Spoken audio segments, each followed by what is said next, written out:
لوگ چور ہیں اور یہ پاکستان کا پیسہ جیب میں ڈالا ہے. میں کہتا ہوں الحمدللہ ان 300 میں ایک مولوی کا نام نہیں. بے ذوق لوگوں میں کھڑا ہوں, سبحان اللہ کی آواز بھی اس طرح نہیں. موقع تو الحمدللہ کا تھا, وہ سبحان اللہ آ گیا. الحمدللہ دوبارہ کہتا ہوں, تربیت ہو جائے گی کہ بھٹو صاحب نے جن 300 چوروں کو نامزد کیا اس کے اندر ایک مولوی کا نام نہیں. اور جب پرویز مشرف آئے تو انہوں نے کہا جن میں چوروں کو نہیں چھوڑتا. انہوں نے فہرست تیار کی بعد میں تو وہ چوروں کے سامنے ہتھیار پھینک دیے, NRO دیا بنایا کہ چوروں چلو تھوڑی دے دو, تھوڑی رکھو, ٹھیک ہو تم غلط نہیں ہو. NRO کا یہ معنی. اور انہوں نے تعداد اس کی بتائی 8,800. میں کہتا ہوں پھر چوروں میں برکت ہو گئی ہے نا. بھٹو صاحب کے زمانے میں 300 تھے, اب وہ چور 8,800. پتہ نہیں آج کل کتنے ہوں گے. جب 8,800 کی فہرست سامنے آئی اور کٹر مخالف مشرف علماء کا اور مولویوں کا, اب خطرہ تھا کہ بعض علماء کو ویسے ہی وہ اس کے اندر شمار کر لے گا. لیکن پھر الحمدللہ کا موقع آ گیا, نہ 300 میں ہمارا نام تھا نہ 8,800 میں ہمارا نام. ہم تو چور نہیں ہیں. پچھلے دنوں وہ مولانا فضل الرحمان صاحب سے ملاقات ہو گئی اس کی, PTI والوں کی. تو میں ٹی وی پہ جاتا رہتا ہوں. انہوں نے کہا یہ کیا بات ہے, وہ نون کے پاس نہیں گئے اور وہ پیپلز پارٹی کے پاس نہیں گئے اور آپ کے پاس آئے. میں نے پھر ایک بات کی, وہ بہت ہنس. میں نے کہا وہ چور کا مخالف ہے نا, ہم تو چور نہیں ہیں نا. تو وہ تو چور ہی ہیں دونوں پارٹی والے ان کے نزدیک. ہمیں تو اس لیے کوس رہے تھے کہ تم چوروں کے محلے میں کیوں رہتے ہو بھائی. ہمیں ڈانٹا جا رہا تھا کہ آپ چوروں کے محلے میں رہتے ہو تو آپ کو ایسا اور آپ کو ایسا. ابھی جیل میں جا کے ان کو خیال آیا کہ محلے میں رہنا تو گناہ نہیں ہے نا.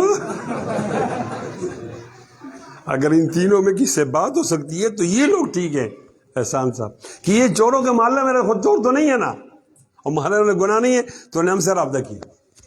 الحمدللہ کہہ رہا ہوں آج کل ایسا ماحول ہے کہ ان چوروں کے خلاف ایک انقلاب کی سخت ضرورت ہے. ان چوروں کے خلاف جب زرداری صاحب صدر تھے تو سارے محکمے ان کے پاس تھے, تو انہوں نے کہا کہ یہ میاں لوگ بہت بڑے چور ہیں. ہمیں تو نہیں پتا تھا, ہمارے میاں لوگوں سے دوستی ہے, ہمیں یہ آواز اچھی نہیں لگتی تھی, لیکن وہ کہتا تھا کہ یہ فائل ہے, یہ فائل ہے. میں کہا ٹھیک کہتے ہوں گے آپ. جب میاں صاحب آئے تو انہوں نے کہا ہم کیا چور ہیں, یہ تو مسٹر 10% کہ ہر منصوبے میں اس کا 10واں حصہ ہوتا ہے. ایک دوسرے کو چور کہہ رہا ہے. ہم نے کیا کہا, وقالت الیہود لیست النصارى علی شیء, وقالت النصارى, یہودیوں نے کہا عیسائیوں کا کوئی دین نہیں ہے, عیسائیوں نے کہا یہودیوں کا کوئی دین نہیں ہے. تو مسلمانوں نے کہا باقی تو بکواس کرتے ہو, یہی ایک بات تمہاری سچی ہے, باقی تو تم بکواس کرتے ہو. یہ بات کہ ان کا کوئی دین نہیں ہو, یہ کہتے ہیں ان کا کوئی دین, یہی بات آپ کی سچی ہے. جرم کی نوعیتوں میں کچھ تفاوت ہو تو ہو, جرم کی نوعیتوں میں کچھ تفاوت ہو تو ہو, در حقیقت پارسا تو بھی نہیں وہ بھی نہیں. دوبارہ بولوں, جرم کی نوعیتوں میں کچھ تفاوت ہو تو ہو, در حقیقت پارسا تو بھی نہیں وہ بھی نہیں. محترم عمران خان آئے, تشریف لائے, تو نے کہا میں تو چوروں کو نہیں چھوڑوں گا, میری لگتی نہیں ہے. ہم بڑے خوش تھے. پارٹی سے باہر بھی ایک آدمی خوش ہو سکتا ہے نا, ہم ان کی پارٹی میں تو نہیں تھے, خوش تھے کہ چوروں کو بگائیں گے, اتنا تنگ کریں گے کہ وہ چوری چھوڑ دیں گے اور قوم کا بھلا ہو جائے گا. لیکن جب وہ اترے تو ان کی ایک اہلیہ محترمہ ہیں, پابند صوم و صلاۃ, صاحب برقع و دستار. پتہ چلا برقعے کے اندر انہوں نے جو چوری کی شیخ عبد القادر جیلانی کے نام پر, وہ 96 ارب روپے کی چوری ہے.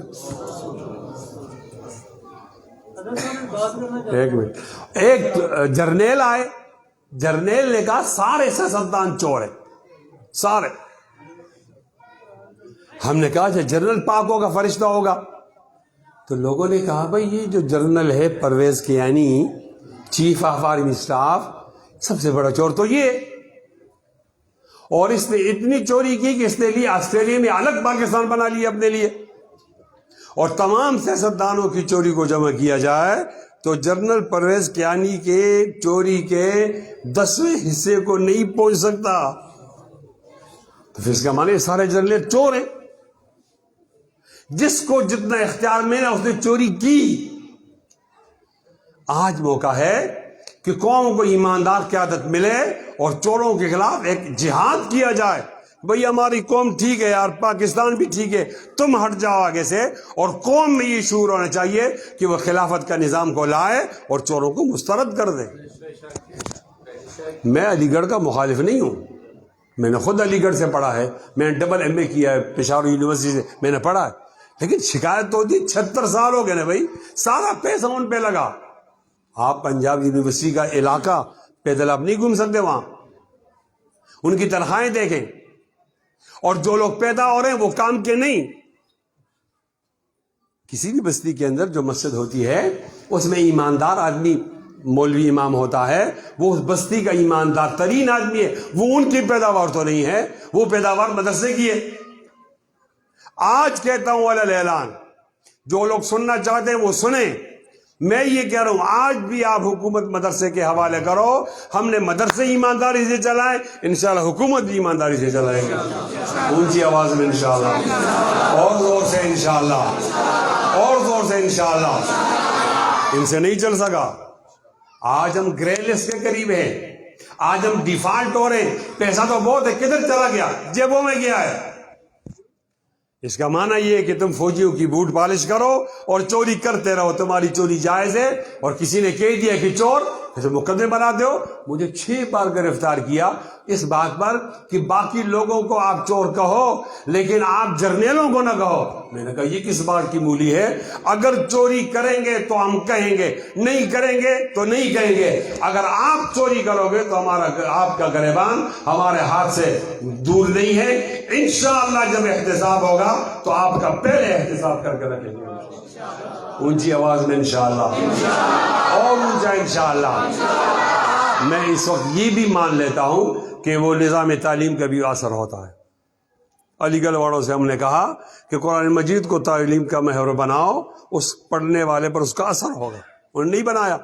دیوبند والوں نے محور بنا دیا قرآن مجید کو، یہ گرامر ہے قرآن کے لیے، یہ حدیث ہے قرآن کو سمجھنے کے لیے، یہ فقہ ہے قرآن کو سمجھنے کے لیے، یہ شاشی ہے قرآن کو سمجھنے کے لیے، یہ اصول فقہ ہے قرآن کو سمجھنے کے لیے، یہ معانی ہے قرآن کو سمجھنے کے لیے، یہ نحو ہے قرآن کو سمجھنے کے لیے، یہ صرف ہے قرآن کو سمجھنے کے لیے، یہ ادب ہے قرآن کو سمجھنے کے لیے، یہ لغت ہے قرآن کو سمجھنے کے لیے۔ محوری نظام قرآن کا ہے۔ آپ کی کتاب نے بھی اپنے پڑھنے والے پہ اثر کیا، میری کتاب نے بھی اپنے پڑھنے والے پر اثر کیا۔ آج کردار میں یہ فرق ہوا کہ آج مجھے کہنا پڑا، اتنی بھی نہ بڑھا پاکی داماں کی حکایت، دامن کو ذرا دیکھ، ذرا بند قبا دیکھ، کہہ رہا ہوں اتنی بھی نہ بڑھا پاکی داماں کی حکایت، دامن کو ذرا دیکھ اور ذرا بند قبا دیکھ، اور کہتا ہوں تو ادھر ادھر کی نہ بات کر، یہ بتا قافلہ کیسے لٹا، یہ بتا تو ادھر ادھر کی نہ بات کر، یہ بتا قافلہ کیسے لٹا، مجھے رہزنوں سے گلا نہیں، تیری رہبری کا سوال ہے۔ اور جن لوگوں نے قرآن مجید سے اپنے آپ کو جوڑا ان کو کیا کہتا ہوں، تردامنی پہ شیخ ہماری نہ جائیو، تردامنی پہ شیخ ہماری نہ جائیو، دامن کو نہ چھوڑیں تو فرشتے وضو کریں۔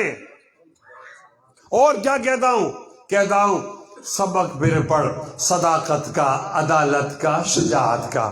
یہ خلفائے راشدین ہیں، صداقت صدیق اکبر، عدالت فاروق اعظم، شجاعت حیدر کرار، امامت عثمان غنی۔ سبق پھر پڑھ صداقت کا، عدالت کا، شجاعت کا، سبق پھر پڑھ صداقت کا، عدالت کا، شجاعت کا، لیا جائے گا تجھ سے کام دنیا کی امامت کا۔ ربنا هب لنا من ازواجنا وذریاتنا قرۃ اعین واجعلنا للمتقین اونچا، واجعلنا للمتقین اونچا.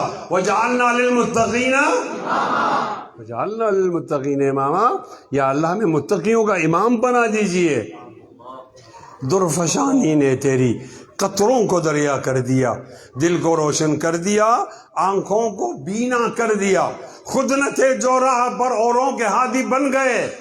درفشانی نے تیری قطروں کو دریا کر دیا، دل کو روشن کر دیا، آنکھوں کو بینا کر دیا. درفشانی نے تیری قطروں کو دریا کر دیا، دل کو روشن کر دیا، آنکھوں کو بینا کر دیا.